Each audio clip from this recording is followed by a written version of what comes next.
नमस्कार दोस्तों, स्वागत है आपका आपके चैनल टेकी बैंकर मनीराज में। आज मैं बात करने वाला हूँ SVEEP in sweep out facility की, जो कि बैंक आपको प्रोवाइड करता है।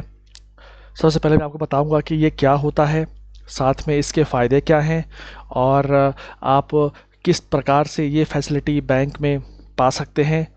और अंत में हम जानेंगे कि कौन से बैंक में किस नाम से इस फैसिलिटी को बोला जाता है। सबसे पहले बात करूं कि स्वीप इन स्वीप आउट क्या होता है, तो इसका मतलब ये है कि अगर आपके सेविंग अकाउंट में मान लीजिए 2 लाख रुपए पड़े हैं, तो आपको पता है कि उसमें ब्याज बहुत कम मिलता है सेविंग अकाउंट में, जैसे कि 1.5%, 2%, 2.5%, इससे ज़्यादा ब्याज कहीं नहीं मिलता।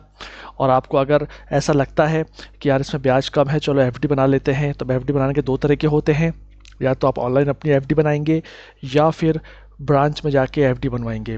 लेकिन दोनों ही तरीक़ों में चूँकि पैसा, मान लीजिए आपकी सैलरी है वो इकट्ठा होती जा रही है, तो आप कितनी एफडी बनवाएंगे बार बार हर महीना। इसीलिए SVEEP in sweep out facility या फिर मॉडिफाइड जो है एफडी, ये ऑप्शंस आपको बैंकें देती हैं। जैसे कैनरा बैंक में इसका नाम है SVEEP in sweep out facility. इसमें होता यूँ है कि आपके अकाउंट में जो भी पैसे पड़े हुए हैं, तो कोई एक निश्चित धनराशि या अमाउंट को छोड़कर बाकी अमाउंट का अपने आप ही फिक्स डिपॉजिट या टर्म डिपॉजिट या एफडी बन जाती है। और जब भी आपको उस पैसे की रिक्वायरमेंट होती है, तो आपको उस एफडी को अलग से नहीं तोड़ना होता है।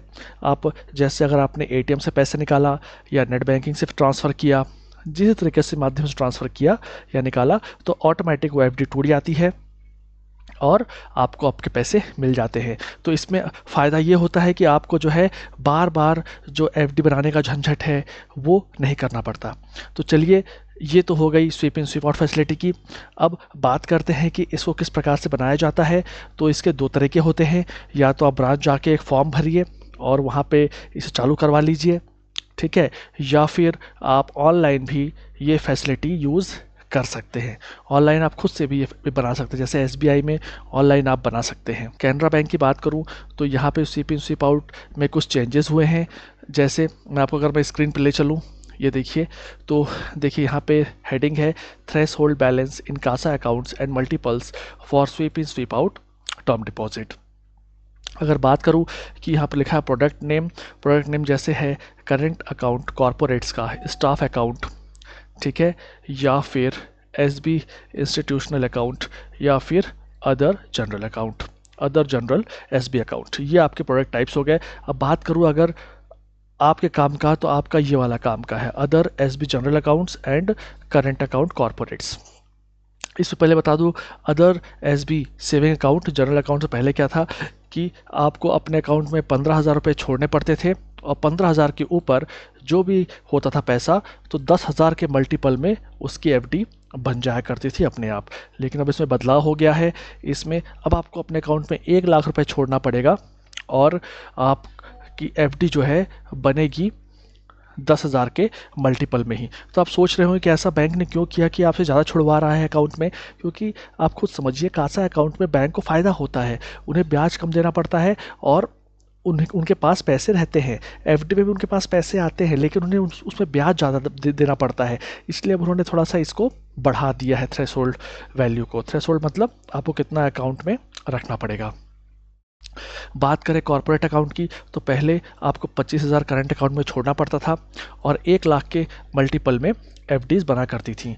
और लेकिन अब वही जो है 5 लाख रुपए आपको छोड़ना पड़ेगा और एफडी बनेगी 5 लाख के मल्टीपल है। मतलब अगर आपके अकाउंट में 4 लाख हैं, तो आप करंट अकाउंट में SVEEP in sweep out facility नहीं ले पाएंगे। क्यों? क्योंकि भैया अब छोड़ना ही 5 लाख रुपए है, तो आप 4 लाख का क्या करेंगे।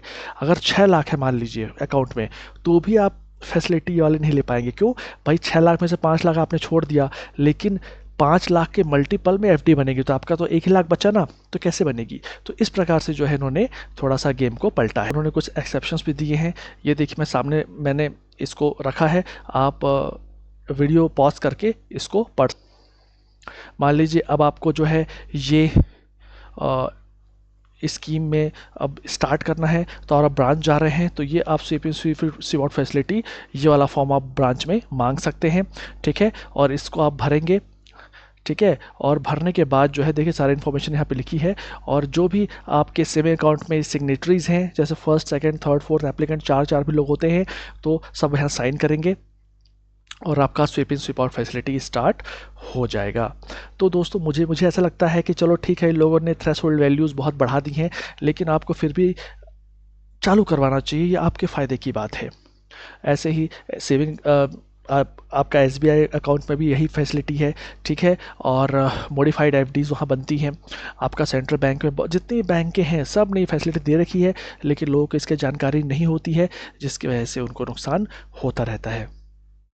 तो आशा करता हूँ ये वीडियो आपको पसंद आया होगा। अच्छा लगा है तो लाइक करें, शेयर करें, चैनल को सब्सक्राइब करें। चलिए फिर से आपसे मिलूँगा, तब तक के लिए अपना ध्यान रखिए। जय हिंद, जय भारत।